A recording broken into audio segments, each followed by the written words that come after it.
turashimye ko muzindutse murumviriza ijwi ry'Amerika.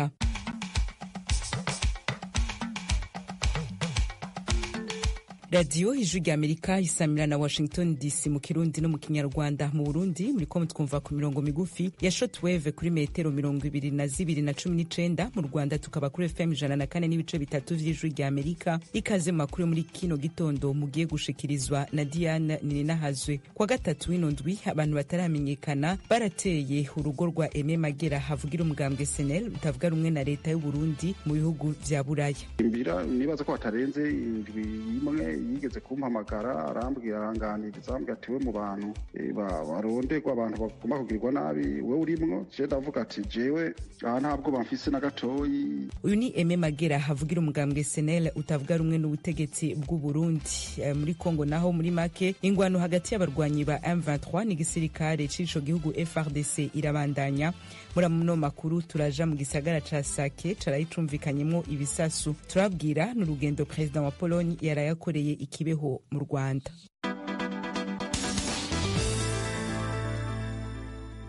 Nongere ndabaha ikaze nshuti bakunzi b'ijwi ry'Amerika. Amakuru turahera ku yagezweho hirya no kw'isi mwateguriwe mukaba mugiye gushikirizwa na mugenzi wacu Geoffrey Mutagoma. Urakoze Diane Ninahazwe. Ikigo Microsoft cyo muri Amerika gikora ibikoresho byifashishwa mu ikoranabuhanga rya za mudasobwa cyatangaje ko abahanga mu byerekeye ikoranabuhanga rya mudasobwa bashyigikiwe na Iran bacengeye muri za mudasobwa z'ikigo cya televiziyo cyo muri Emirates Zunze z'Abarabu mu kwezi kwa 12. Microsoft iravuga ko bahitishije amashusho y'amahimbano bitirira intambara hagati ya Israel na Hamas. Iravuga ko ayo mashusho yegeranijwe n'abarwanyi ba Kiislamu bifashishije ikoranabuhanga rya artificial intelligence bakerekana amafoto y'amacurano agaragaza abanyepalestina bakomerekera muri Gaza bicwa n'ingabo za Israel. Ubutumwa bwagejwe ku miyoboro ya televiziyo zacengewe bwavugaga ko nta bundi buryo abayohereje bakwifashisha uretse kuyageza kuri izo televiziyo. Iki nicyo gikorwa cya mbere cyashyigikiwe na Iran cyakozwe hifashishijwe ikoranabuhanga rya artificial intelligence ikigo cya Microsoft kibonye kuva intambara Israel na Hamas yatangira. Minisiteri y'ububanyi n'amahanga ya Iran ntiyahise isubiza ijwi ry'Amerika kuri iki kibazo. Washington, ijwi ry'Amerika. Abakozi bo mu nzego z'ubutegetsi bwa Amerika babwiye ikinyamakuru The Wall Street Journal cyandikirwa muri Amerika ko inzego z'ubutasi z'Uburusiya zirimo gukwirakwiza ibihuha bigamije gusarika Amerika muri Afurika. Amerika iremeza ko Uburusiya buvuga ko Abanyafurika bakorerwaho bakanakoreshwa mu bushakashatsi na leta ya Amerika batabizi. Iravuga ko Uburusiya burimo gukora ibyo mu rwego rwo gusarika ubushakashatsi bukorwa na Amerika n'Uburayi mu nzego zinyuranye z'ibyerekeye ubuzima mu mugambi wo guhiganwa nabo kugira ijambo muri Afurika na Amerika y'Epfo. The Wall Street Journal iravuga ko ku isonga y'iyi gahunda hari ubukangurambaga bwatangijwe n'Uburusiya bwiswe Africa Initiative cyangwa umugambi wa Afurika bukorerwa kuri murandasi. Uru rubuga rwashyizweho umwaka ushize rugamije kunenga ibikorwa na Amerika n'Uburayi mu nzego z'ubuzima ku mugabane wa Afurika. Uyu mugambi kandi watumijwemo inama y'abaranengewemo ibigo bikora imiti byo muri Amerika n'Uburayi. James Robin ukuriye ikigo cya Minisiteri y'Ububanyi n'Amahanga ya Amerika gishinzwe ishyirwa mu bikorwa ry'imigambi inyuranye hirya no hino ku isi yatangaje ko inzego z'ubutasi z'Uburusiya zitanga imfashanyo kuri gahunda ya Africa Initiative. Aravuga ko byose nta kindi bigamije atari uguteza urwikekwe no gushidikanya mu Banyafurika ngo batizere ibikorwa by'ubuvuzi byakabaye birengera ubuzima bwabo. Umunyamabanga mukuru w'umuryango w'abibumbye Antonio Guterres yongeye gusaba ko intambara hagati ya Israel na Hamas ihagarara hataravuka akaga gakomeye mu mujyi wa Rafah uri mu majyepfo ya Gaza. Hari amakuru avuga ko ingabo za Israel ziteganya kongera ibitero zigaba muri aka gace. Guterres yabwiye abanyamakuru ko urebye igice cy'abatuye mu ntara ya Gaza kirunze muri aka gace bagiyemo atari uko babishaka ahubwo ari uko bajyanyweyo no guhunga intambara. Abantu barenga 2,200,000 zituye mu karere ka Gaza bahunze intambara birunda muri uyu mujyi uri hafi y'umupaka wa Misiri. Gusa ibisasu biraswa n'ingabo za Israel naho birahagera. Umuvugizi wa Perezidansi ya Amerika mu by'umutekano John Kirby yavuze ko ubutegetsi bwa Perezida Biden butarabona ibimenyetso bihagije ko Israel yaba iri hafi kugaba ibitero mu mujyi wa Rafah. Cyakora Minisitiri w'Intebe wa Israel Benjamin Netanyahu mu kiganiro n'abanyamakuru yabaye nk'uca amarenga ko ubutegetsi bwe bwahaye amabwiriza ingabo z'igihugu kugaba ibitero mu mujyi wa Rafah ufatwa nk'umwe mu ndiri ebyiri zikomeye zisigaye z'umutwe wa Hamas. Indi Israel ivuga ko iri i Khan Yunis. Hari bamwe muri Israeli bari basabye ko Misiri yafungura umupaka abaturage ba Gaza bakabasha guhunga, gusa Guterres yavuze ko ibyo bidahwitse kuko bihembera ibibazo aho kubirangiza. Yananenze kandi ingufu za gisirikare Israeli ikoresha, avuga ko ari ubwayo yatangaje ko irwanya umutwe wa Hamas itarwana n'Abanyepalestina. Umuryango w'ubukungu uhuza ibihugu bya Afurika y'Uburengerazuba CEDEAO waburiye ibihugu bya Burkina Faso, Niger na Mali ko bikwiye kwisubiraho bikareka icyemezo cyo kuwusohokamo, bitaba ibyo abaturage babyo bagahura n'akaga. Ibi bihugu uko ari bitatu bitegekwa n'abasirikare bahiritse ubutegetsi byatangarije icyarimwe tariki ya 28 z'ukwezi kwa mbere ko bigiye kuva mu muryango wa CEDEAO. Ni nyuma y'uko uwo muryango ubishyizeho igitutu ubisaba gusubizaho ubutegetsi bugendera ku itegeko nshinga ry'ibyo bihugu nyine. Isohoka ryabyo muri uwo muryango ryarushaho kuwutera intege nke, dore ko wari usanzwe warakomwe mu nkokora n'inkubiri ihirikwa ry'ubutegetsi mu bihugu biwugize, hatangiriye kuri Mali mwaka 2020. Inama ishinzwe ubuhuza n'umutekano muri uwo muryango yateraniye Abuja muri Nigeria kuganira kuri iki kibazo ndetse n'ibyerekeye amatora yo muri Senegal, aho ku nshuro ya mbere amatora y'umukuru w'igihugu yigijwe inyuma. Ni icyemezo cyanenzwe imbere mu gihugu ndetse no ku rwego rw'amahanga. Abakora iby'ubutabazi mu nyanja ya Mediterane bamaze kubona imirambo y'abimukira b'Abanyasudani 13 barohamye ku wa gatatu. Eugenie Mukankusi. Farid Benjeha, umuvugizi w'urukiko mu mujyi wa Monastir ku nkombe z'inyanja ya Mediterane, yavuze ko mu bantu 42 bari muri ubwo bwato, 2 ari bo bonyine barokotse.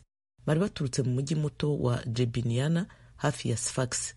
Nk'uko ibiro ntaramakuru bya Faransa AFP byabitangaje, Jiha yavuze ko iperereza ryatangiye. Yongeyeho ko abo bimukira bashobora kuba bari mu kizwi mu rukiko nk'icuruzwa ry'abantu. Abakozweho n'iyo mpanuka y'ubwato bose bari abantu bashaka guhungiro baturuka mu gihugu cya Sudani cyogogojwe n'intambara, bari bariyandikishije mu ishami rya ONU ryita ku mpunzi HCR. Ibiro ntaramakuru AFP bivuga ko buri bwato bufite ibyuma bijegajega bishaje bisudiriye. Gushakisha ababuriwe irengero biracyakomeje.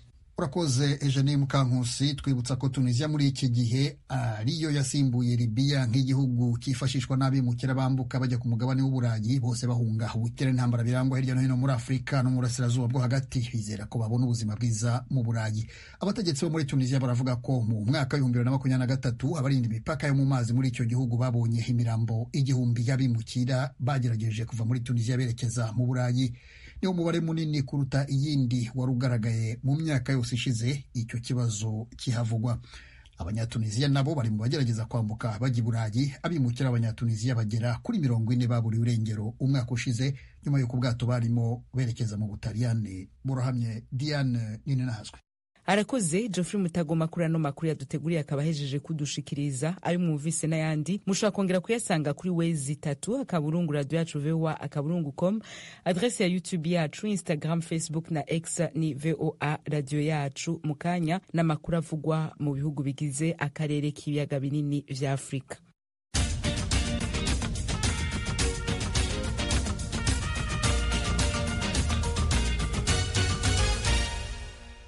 Ku munsi wa gatatu w'ino ndwi abantu bataramenyekana barateye urugo rwa Aime Magera havugira umugambwe SNL utavuga rumwe na leta y'u Burundi mu bihugu vya Buraya, aho aba mu gihugu c'Ubirigi. Aime Magera yabwiye ijwi rya Amerika ko abo bagizi ba nabi bononye imodokari yiwe bakayandika ko amajambo y'iterabwoba.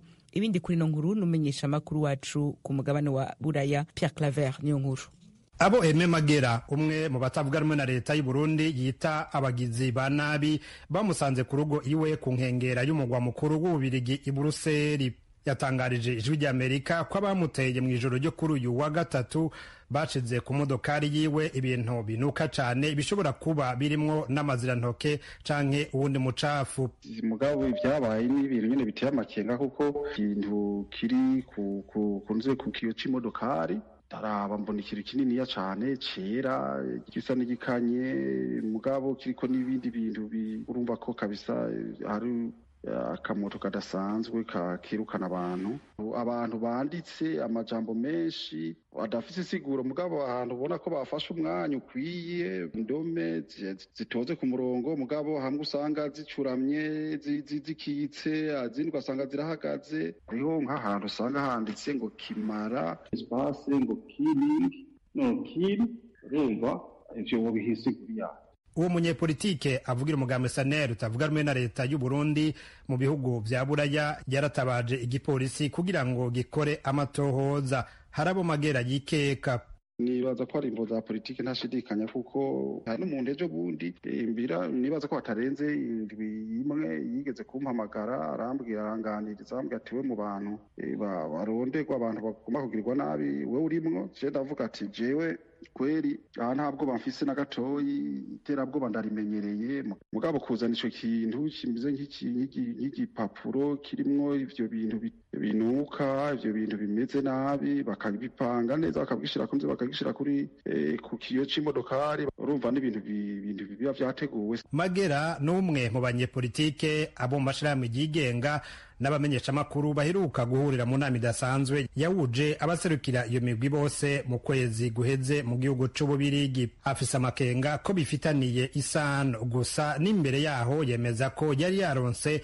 abamutera ubwoba kuri telefone. Magera avuga ko atarota aheba urugamba rwa politike. N'iryo nama nibaza ko yacigisha abantu benshi kuko narabonye abantu bamwe begereye ubutegetsi, bamwe bari mu butegetsi batukana bavuga nabi. Hari ubutumwa nyene busanzwe butaryoshe nagiye ndonka buva kuri ubwo nyene kuri ubwo butegetsi. Ubona yuko iyo hari ikintu igikorwa twakoze canke habaye ikintu nyene co kwiyamiriza ubutegetsi ivyo buriko burakora uco usanga basimbira ku banja ko hari abategetsi bamwe hari n'abantu b'abashikiranganji canke abaserukizi bagiye baza baranyandikira mu minsi yahera banyandikira amajambo ataryoshe ubona ko bariko bagerageza kuntyoza umugabo sinigeze ndabishura ku bisanzwe nigeze ndabishura. Ibihugu vya Buraya cane cane Ububirigi birimwo abanyepolitike batavuga rumwe na leta batari bake hamwe nabo Uburundi bwita abansi nk'abaharaniye agateka kazina muntu n'abamenyeshamakuru. Umwe muri bo umumenyeshamakuru Josephine Jones Nkunzimana arakebura bagenzi we ko bokwigengesera.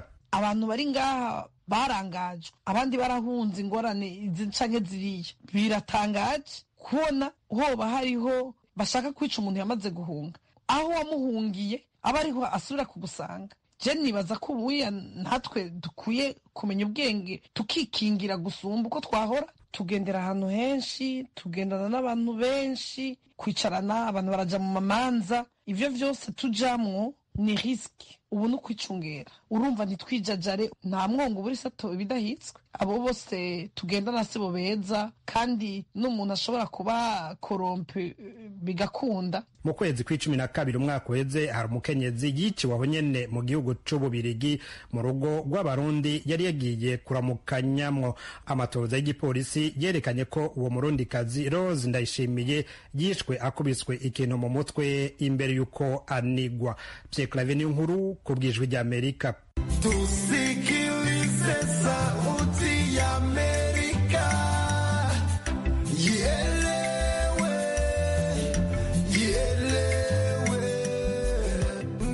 Nasikiliza sauti ya Amerika. Ijwi rya Amerika, amakuru yacu tuyabandanirize muri Republika ya Demokarasi ya Kongo tubabwira ivy'umutekano w'ico gihugu. Hingwano hagati y'abarwanyi ba M23 n'igisirikare ca Kongo FARDC irabandanya. Umenyesha makuru Jimmy Shukrani Bakomera ari mu gisagara ca Sake cumvikanyemwo ibisasu ejo.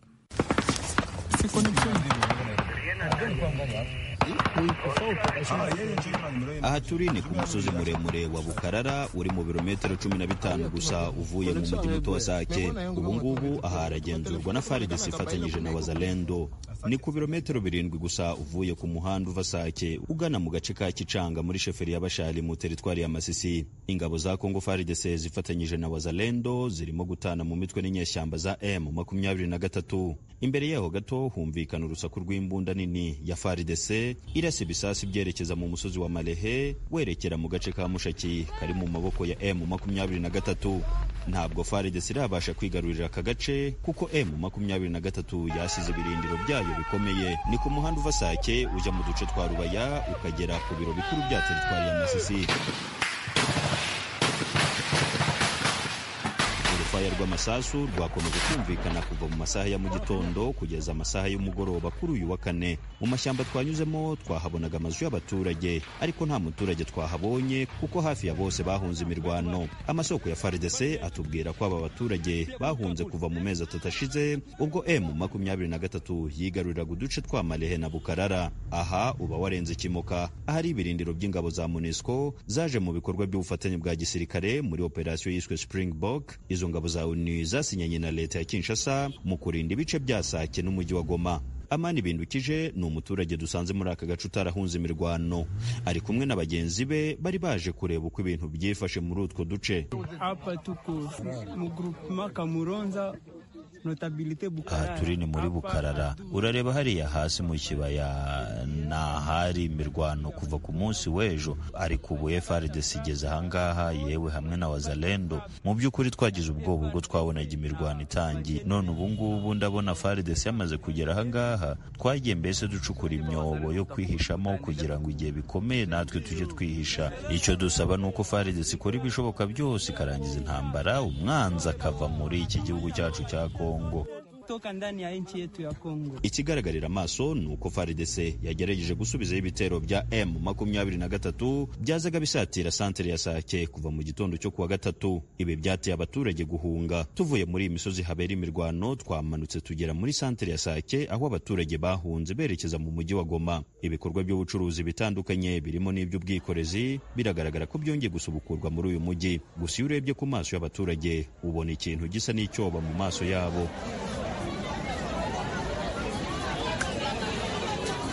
Bamwe mu bari bahunze twavuganye baratubwira icyatumye bagaruka.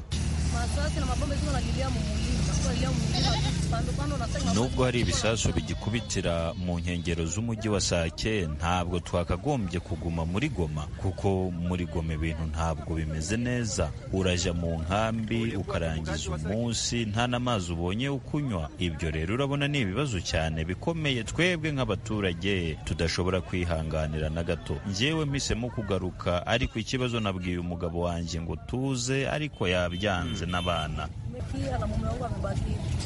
Nubwo aba barimo kugaruka, ariko hari bamwe mu baturiye Sake batahunze ubwo imirwano yasatiraga aka gace kari mu burengerazuba bwa Goma.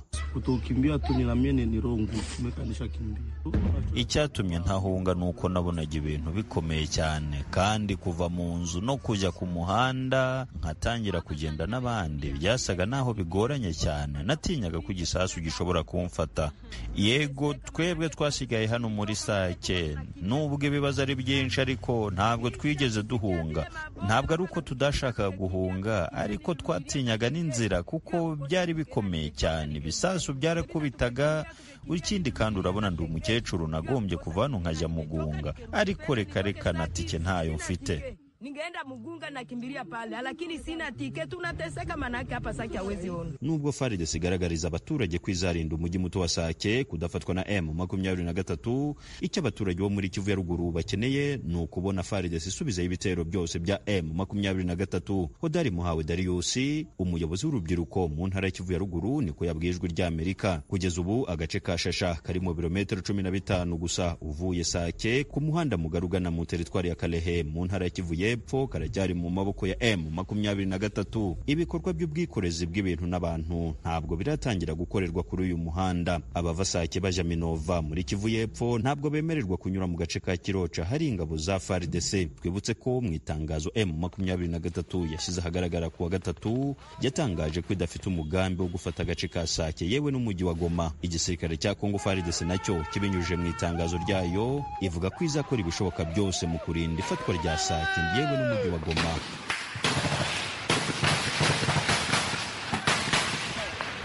Jimmy Shukrani Bakomera, Ijwi ry'Amerika, Isake muri teritwari ya Masisi.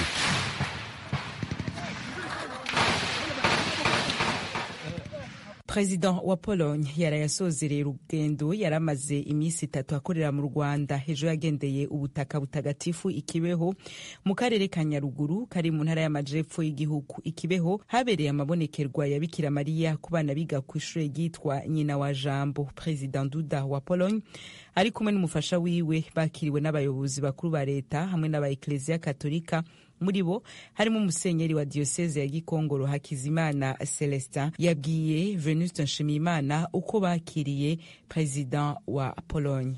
Perezida wa Pologne twamwakiriye dukurikije umuco wa gikirisitu, yasanze abakirisitu bakeya harimo ababikira basengera Kibeho, yabasanze mu kiliziya, hanyuma twebwe twagiye kumwakira ku modoka hanze, tumwakira tumwereka Kibeho, tumubwira n'ubutumwa bwatangiye Kibeho, tumubwira uko Bikira Mariya yaje, aho yasuye abana 3 b'abakobwa bigaga mu ishuri rihana Kibeho, n'ukuntu yagiye yaza yitaga nyina wa Jambo, akita abonekeye abana. Ubwo rero tumujyana mu kiliziya, babonekeyemo bwa kabiri, arapfukama n'umugore we barasenga, turasenga, turaterana kuramutsa Mariya mu rurimi rw'Igiporone. Barangije nabo babiri, umugabo n'umugore biterera isengesho ryabo mu kibi tutumva. Barangije tubajyana mu biro by'umuyobozi w'ingoro, basinya mu gitabo cy'abashyitsi bakuru. Barangije gusinya mu gitabo cy'abashyitsi bakuru, bajya mu kiliziya nini mu ngoro ya Bikira Mariya hateraniyemo abakristo barimo gusenga, naho turapfukama turasenga. Barangije njyewe na karidinali tubaha umugisha, turabaherekeza barataha. Ariko bageze hanze basubira inyuma bareba kiliziya, batuti inaha rwose mufite isuku, mwubaka neza, ikiliziya rwose yubatse neza cyane kandi tumuntu asenga.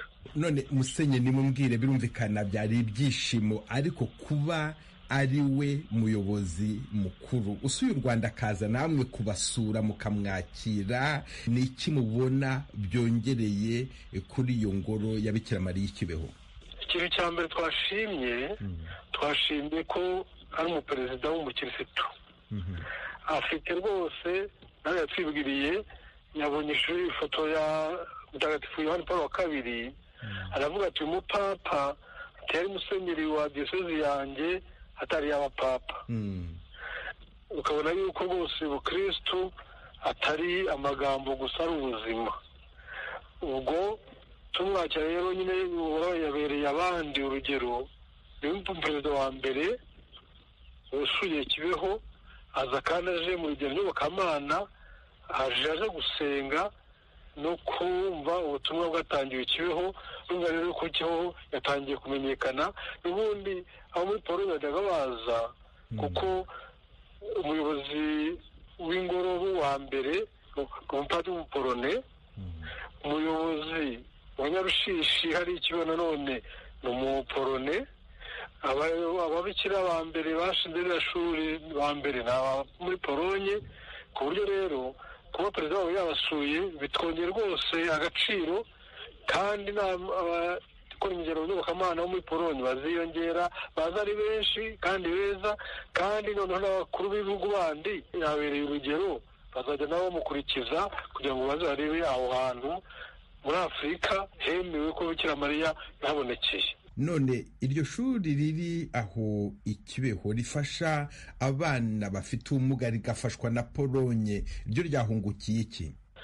Byanze bikunze ari abana, ari abarimu, ari n'abo babikira bashinzwe iryo shuri, bose bahungukiye ikintu gikomeye cyane, kuko abo bana bari abana basuzuguritse, batubahwa. Umubyeyi ubyaye umwana uri gutyo akavuga ati napfushije, narumbije. Abo bana aho baboneye ishuri, bariga gusoma no kwandika, bariga ikoranabuhanga, bariga imyuga nk'abandi bandi, ku buryo abana babaye nk'abandi bana.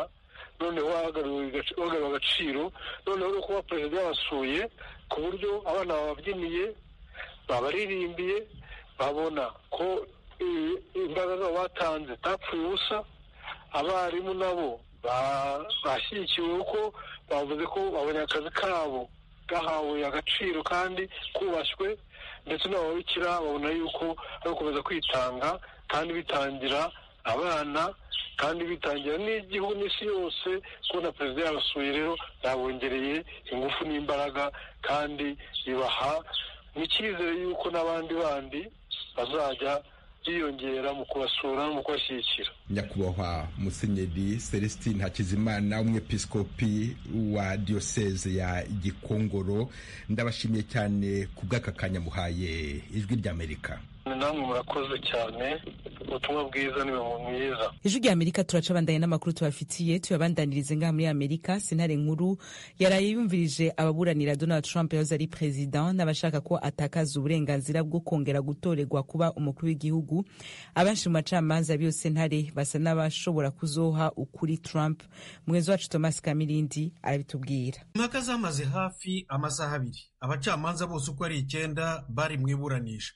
Bamaze umwanya munini baganira n'impande zombi ku kibazo cyo kumenya niba inteko ishinga amategeko ari ifite ububasha bwo kuvuga niba Trump afite uburenganzira bwo kongera gutorwa cyangwa niba atabufite, n'ingaruka zo kubimubuza nk'uko umukuru wabo John Roberts yabigaragaje. If Colorado's position is upheld, surely there will be disqualification proceedings. Tuvuge ko icyemezo cya Colorado kigumyeho, cyanze bikunze hazakurikiraho ibindi birego byo kubuza n'abo ku rundi ruhande kwiyamamaza. Ibyantangaza leta zimwe zivuze ziti ntidushaka kandida wo mu ishyaka ry'abademokrate, izindi nazo ngo ntidushaka kandida wo mu ishyaka ry'abarepublikani. Byaba ari ingaruka zikomeye cyane. Donald Trump ntiyaje gukurikira impaka mu rukiko, yazikurikiranye ari iwe mu rugo, zirangiye avugisha abanyamakuru. I just finished watching the Supreme Court. It was a beautiful thing to watch in many respects. Nibwo nkirangiza gukurikira urukiko rw'ikirenga. Ntako bisa kubera impamvu zinyuranye. Birababaje kubona tugera aha hantu. Gusa navuga ko byagenze neza. Ndizera ko demokarasi izatsinda. Urebye ibibazo babajije impande zombi, abacamanza 8-9 bagize urukiko rw'ikirenga rwa Leta Zunze Ubumwe za Amerika basa nkaho bashobora kuvuguruza urukiko rw'ikirenga rwa Leta ya Colorado iri mu burengerazuba bw'igihugu rwahaye ukuri abarega Trump. Mu kwezi kwa 12 gushize rwemeje ko yagize uruhare mu bikorwa byo kwigomeka ku gihugu igihe yangaga kwemera ko yatsinzwe amatora yo mu 2020, rwanzura ruvuga ko adashobora kongera gutorerwa umwanya w'umukuru w'igihugu. Abacamanza b'urukiko rw'ikirenga rw'igihugu ntibatangaje igihe bazafatira umwanzuro. Ijwi ry'Amerika ni ngaha tubaye turabangira ibiganiro vyacu vya kino gitondo. Kuri mikro mwari kumwe na Diane Ninahazwe, ku izina rya bagenzi banje bose ndabashimire ko mwaduteza abiri. Turongera hanje saa 10 mu kiganiro muri Isanga.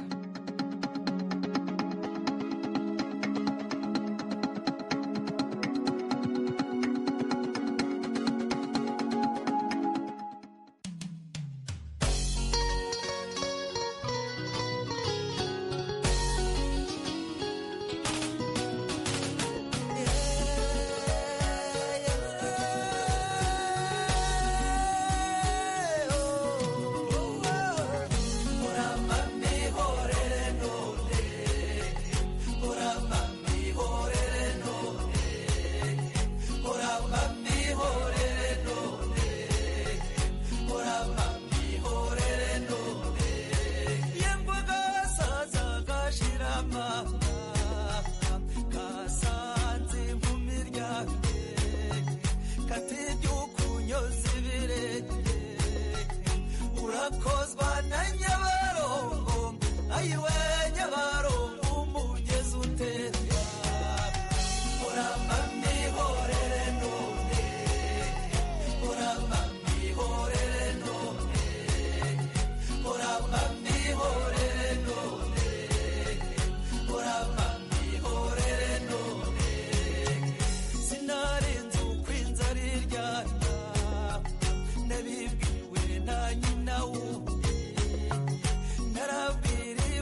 kitagira iwabo cyabonye ubukwe butashye kijya kwambaza ryangombe